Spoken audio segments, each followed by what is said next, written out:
Welcome to Mapping Success. I'm Dr. Amory Morse. Clearly you're here because you've chosen to pursue the best version of who you are. And that's what we're going to talk about, is identifying what are the things that are within your control for you to be living the best life that you can and being the best version of you. Life is all about progress. We are all works in motion. So let's do a wellness check-in. Let's empower ourselves by really identifying what is healthy living and what are those pillars of wellness. One of the things that I like to reflect on is in my own journey, the times where I was broken down and I didn't even realize it, running on almost an empty tank of gas and really with my brakes completely down to the metal, my rotors really being completely destroyed, and me being completely unaware of how challenged I was. In 2022, we now are emerging from the depths of COVID, and I had now 2 kids, a 4-year-old and now almost 2-year-old. That by itself can be burdensome. But I also was a new director and researcher, doing all these things, and I thought I was on top of the world. I had all these accomplishments under my belt, and I thought I was living successfully. Little did I realize that I was not only thriving, I wasn't thriving. I was barely surviving. What led me to this realization? World Sleep 2022. It was the first time the International Congress was back in person, and it was in Rome, Italy. My husband came along with me, and who doesn't want to be in Rome, Italy? So I go, and I realized about a few days in, before the conference even started, that the feeling I had was one that I hadn't experienced in a long time. And no, it wasn't the Italian food or the gelato or anything else. It was a sense of internal peace. It was a sense of my mind not feeling like it was racing, not feeling like I was late on something and needing to attend to something. It was this one moment where I realized I missed out on the fact that I was burnt out. That was when I decided that I needed to have purposeful change. I needed to be able to actually do a personal inventory. And the part that was the most moving for me was when I actually acknowledged this to my husband who was with me. And he didn't realize that I didn't know that I was burned out. The world around me saw it, and I didn't see it in myself. So sometimes we have to take these moments of doing a purposeful check-in to realize where we're struggling. We all go after this idea of work-life balance, as if there's this magical 50-50 that we're going to identify, and that somehow it is the responsibility of those who we report to make this happen. No. That's a victimization mentality. That's the world around me needs to change. The world around me needs to accommodate me. I abandoned that. I left that in 2022. What I've embraced now is an empowerment mentality, an activation mentality. I've leaned into my emotional intelligence, I've leaned into my ecosystem, the people around me, realize that I don't need to do it all, and I definitely don't need to do it alone. That's what we're gonna do today. Let's talk about the fact that there is a hierarchy of needs. There's the basic needs, physiologic and safety. We need food, we need shelter, we need water, we need to have security, not necessarily be feeling like we're at threat.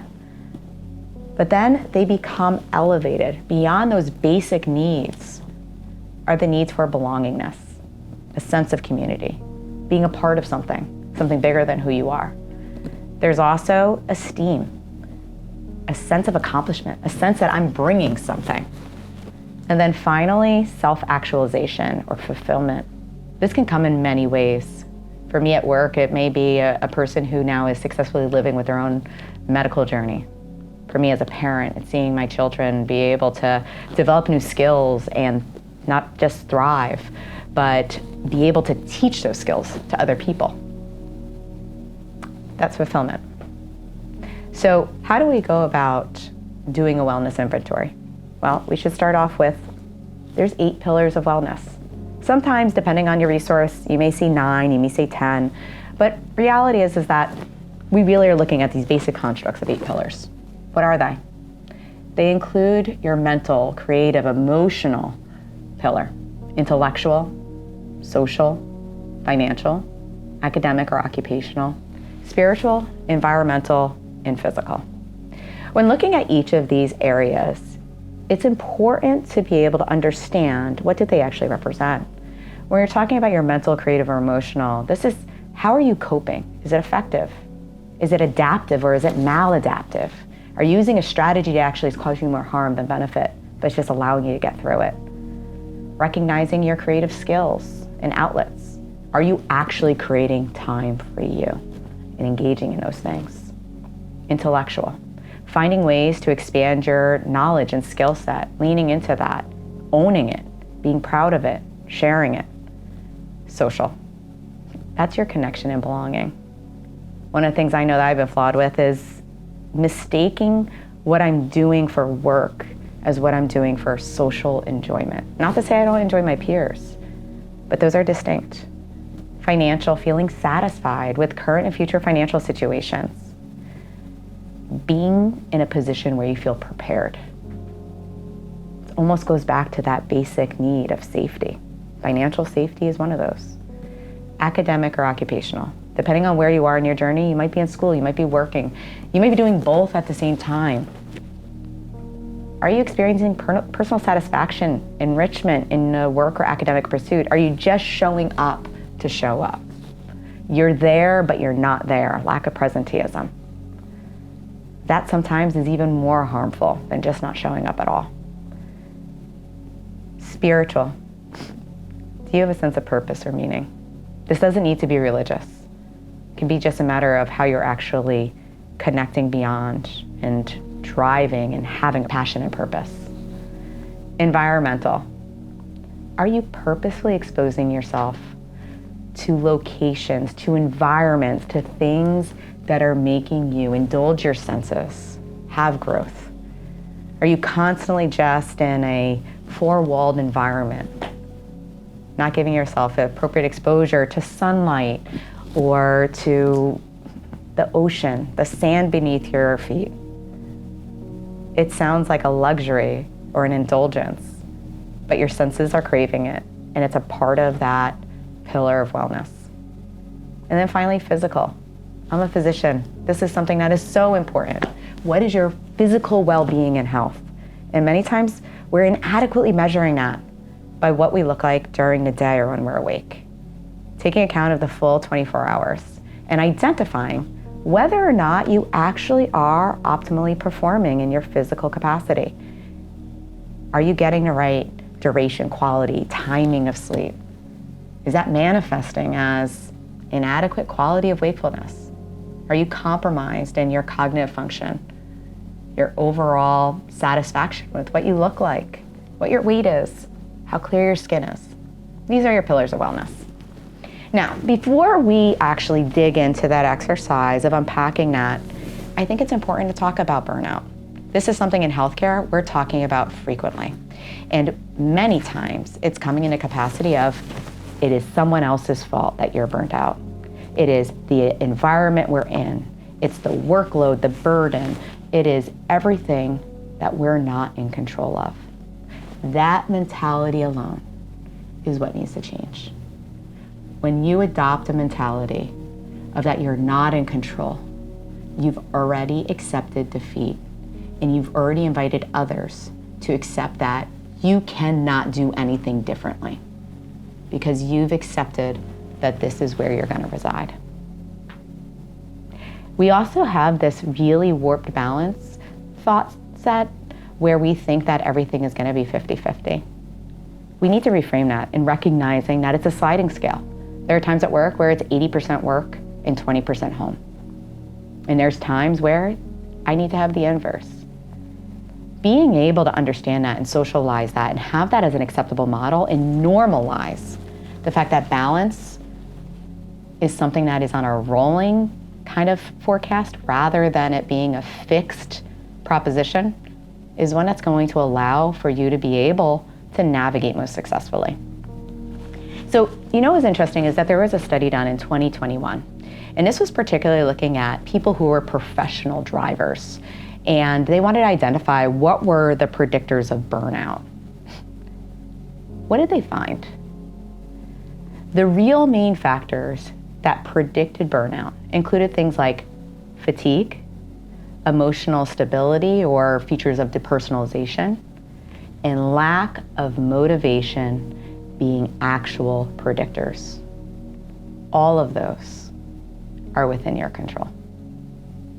Are there external influences? 1000%, I'm not denying that at all, but the reality is that when you are able to recognize that the factors that are within your control are not only within your control, but actionable, and you can choose how to use them, it results in your ability to choose whether or not you're barely surviving or whether or not you're thriving.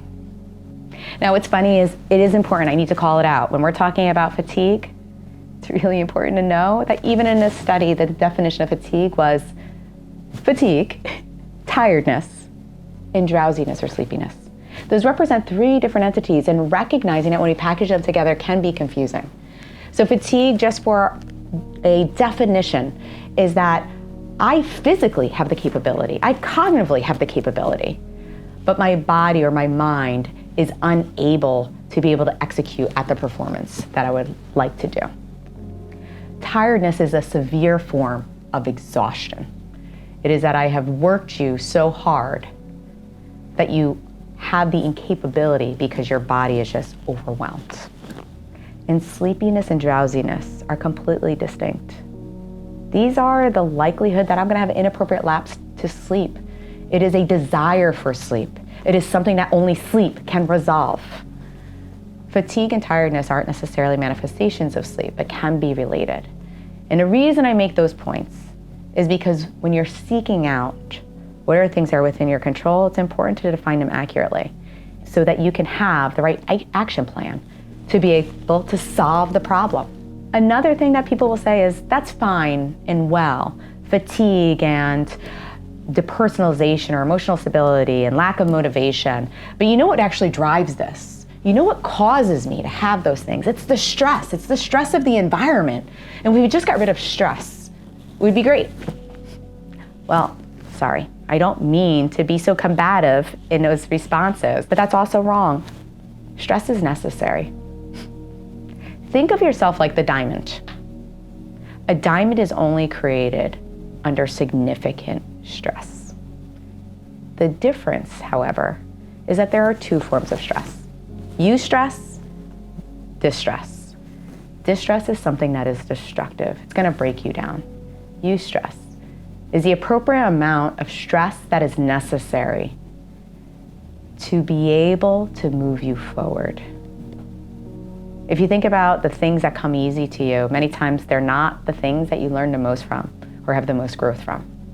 When you think about the things that you failed or potentially had a really hard time in getting to the point of success, those are the things that we tend to carry as our highest form of accomplishment and also look to as what we learn the most from.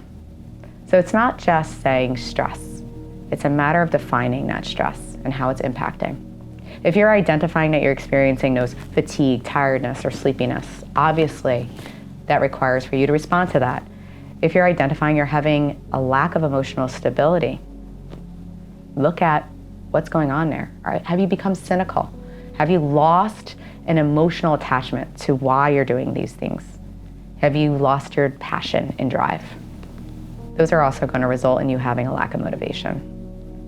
Identify your why, figuring out what it is. So we've covered a lot of things around, these are our pillars of wellness. These are Maslow's basic needs for you to exist and how you build upon those like a pyramid. And we've even covered stress in terms of eustress, the kind of stress we want in our lives because it's making us become the version of us that we want to be, and distress, the things that are creating the potholes in the road, causing us to have the flat tire. How now can we actually do a reflection on where we currently are? It's a new year. It doesn't mean we need a new you. The reality is we don't want to throw the baby out with the bathwater. We want to maintain the foundational components of who you are in order for us to move forward with building towards the best version of yourself. And I can guarantee you by the end of this year, you will be a better version of who you are. And next year, you're gonna double down, wanting to be able to continue building on what you've done this year. So let's build this personal wellness inventory, and I'm gonna go through this exercise with you. Some of the things I wanna do is first say, how did last year go? What were the things that I could have done without? And what are the things that I feel proud of? I wanna replicate this year. Where am I in each of these spheres of wellness? And when I look at that, what stands out to me as my first action item? So for me, mental, creative, emotional. I used to love to draw, just like my daughter, Megan. It's one of her most favorite pastimes. And just like my grandma, who now has passed away, she was an incredibly talented artist who I learned from. However, I haven't done that in years. I many times look at that as, who has the time to indulge in such a thing? It's probably something I should pick up my favorite medium again and maybe dabble in, even if it's only for 10 minutes, or even if it's an opportunity to also engage in that social component where I have some purposeful time with my daughter, drawing whatever it is that is her heart's desire. I will say though, one of the things I do indulge in from a emotional or creative capacity is music. I love music. It is definitely kind of my outlet for however I'm feeling, whether I'm feeling great or not, I listen to music. I've always wanted to learn a musical instrument, but fear that one, I won't be good at it, or that it's just gonna take up too much time. Perhaps that's something I should consider. Intellectual, many would say, well, you're constantly engaged in amazing academic and intellectually stimulating things. However, what I find is that although that's a successful pillar, it might actually be usurping some of my energies and efforts from my others, leaving me in this imbalance. Social, I constantly miss out on opportunities with friends and family because of my investments in other areas. And so I really do need to be purposeful in looking at that and reevaluating how do I make time to have that as a part of my balance. Financial, I can consider a better understanding of how to invest or strategize. It's not that I don't do well financially, I can't complain, but I want to be able to be best prepared for not only my future, but my kids. In terms of academic and occupational, I always feel accomplished and I'm constantly seeking out new challenges, but there's things that I put on the back burner, such as my need to apply for full professor. Although I'm eligible, I just haven't put it forth. Considering additional courses that may help me continue to build my skills, or maybe even pursuing something like an MBA. In terms of spiritual, I do very frequently feel that I have a greater sense of purpose, especially when I see others achieving goals. And I only see that continuing to grow and wanting to have a goal of having a more global impact. Environmental, I definitely don't give myself ample opportunity to take in the environment, nor go on vacation. Although I travel a lot, it's for work, and many times I'm not even leaving the hotel. Doing some sightseeing, making sure I'm putting my feet in the sand, getting in the ocean, maybe not, I'm afraid of sharks, but at least in the pool, splashing around with my kids, that would be fun. And then finally, physical. In 2022, this was a part of my purposeful change. I became diligent about exercise, my nutrition, taking appropriate supplements, seeking out medical care, and I use sleep as a tool. It's a priority, and I use it as a strength. I'm in bed every night between 8 and 9 o'clock, and I wake up between 4 and 5 because I'm your morning lark. I take advantage of knowing my circadian rhythms and knowing that I do my best work and I'm my best version of myself when I get the right hours of sleep. So now I've looked at this, and I hope you've done the same, we definitely want to be able to say, where should we invest first? This is where you want to make sure you're leaning into your emotional intelligence. This is a set of 4 basic skills: self-awareness, self-management, social awareness, and social management.